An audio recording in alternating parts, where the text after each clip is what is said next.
Hi viewers, welcome to our channel. ఈరోజు మనం తెలుసుకోబోయే ఇంట్రెస్టింగ్ ఫ్యాక్ట్ చలికాలం. ఈ చలికాలం కొంతమందికి ఆనందాన్ని ఇస్తే మరికొంతమందిని అనారోగ్యానికి గురి చేస్తుంది. ఈ కాలంలో ముఖ్యంగా వచ్చే వ్యాధులు జలుబు మరియు గొంతు నొప్పి. మరి ఈ చలికాలంలో వచ్చే జలుబు మరియు గొంతు నొప్పి తగ్గాలంటే ఏం చేయాలి?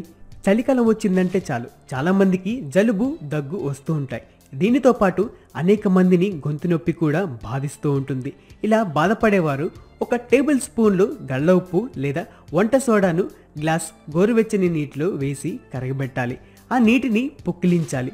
ఇలా రోజుకి 4-5 సార్లు చేస్తే ఉప్పు యాంటీసెప్టిక్గా పనిచేసి గొంతు శుభ్రం చేసి నొప్పి నుంచి ఉపశమనం కలిగిస్తుంది.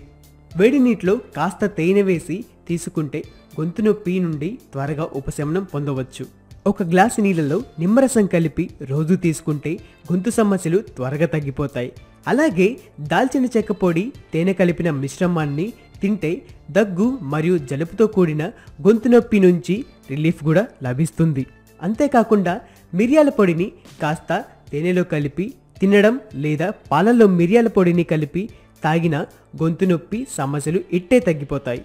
అప్పుడప్పుడు గొంతులో గరగర వంటి సమస్యలు పోవాలంటే ఉల్లిపాయ రసం సేవించడం లేదా అల్లంతో చేసిన టీ కానీ అల్లాన్ని నీటిలో ఉడికించి ఆ నీటిని కాస్త సేవించడం లాంటివి కానీ చేస్తే గొంతు నొప్పి సమస్యలకు ఇట్టే చెక్ పెట్టేయవచ్చు.